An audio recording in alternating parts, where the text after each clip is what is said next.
আমরা হলাম public leader, আপনারা হলেন অ্যাডমিনিস্ট্রেটিভ লিডার। দুইটার মধ্যে যদি সংযোগ না থাকে তাহলে কিন্তু কোনো কিছুই করতে পারবো না। আমি আপনাদেরকে একটা কথা পরিষ্কার ভাবে বলি, সেই কিশোরগঞ্জ কিন্তু এক সময় ধানা পাটে মাছে বাংলাদেশের শ্রেষ্ঠ জেলাগুলোর, ধনী জেলাগুলোর মধ্যে একটা ছিল।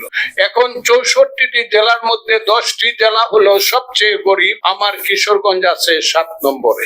এইটা কিন্তু মনে রাখতে হবে। সেই 7 নম্বর জেলা দারিদ্র মুক্ত করতে হবে প্রথমে। কিশোরগঞ্জ কেন গরিব হলো, এর কারণ হলো কিশোরগঞ্জের নদীগুলো শুকিয়ে গেছে। নদীগুলো শুকিয়ে যাওয়ার কারণে নদীগুলোতে এখন মাছ আসে না, পানি আসে না। আর নদীগুলো খনন করতেই হবে। নদীগুলো খনন না করলে পানি থাকবে না জমিতে। নদীগুলো খনন না করলে আগাম বন্যা হবে।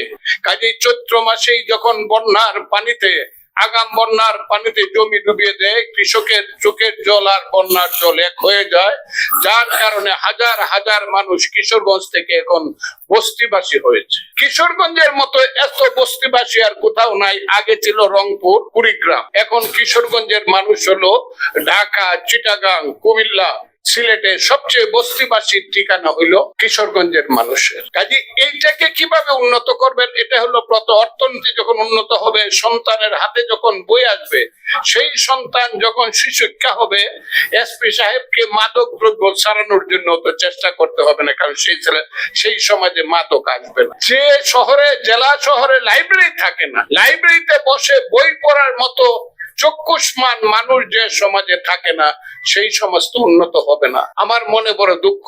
কিশোরগঞ্জ শহরে একটা লাইব্রেরি হওয়া দরকার, নরসুন্দা নদী খনন হওয়া দরকার, কিশোরগঞ্জ শহরের যানজট দূরীভূত হওয়া দরকার। আমরা হলাম পাবলিক লিডার, আপনারা হলেন অ্যাডমিনিস্ট্রেটিভ লিডার। দুইটার মধ্যে যদি সংযোগ না থাকে, দুইটার মধ্যে যদি কাজের সমঝোতা না থাকে, তাহলে কিন্তু কোনো কিছুই করতে পারবো না। আপনার সাথে আমার শুধু ঝগড়া হবে। শরীফুল আলম মন্ত্রী হিসাবে করবে, আর আমাদের যে মুখগুলো আছে, এই মুখগুলো দিয়ে পার্লামেন্টে এমন কথা বলবো, পরের দিন দেখবেন টাস করে কাজ আসবে ইনশাআল্লাহ। আমি কথাটা বললাম।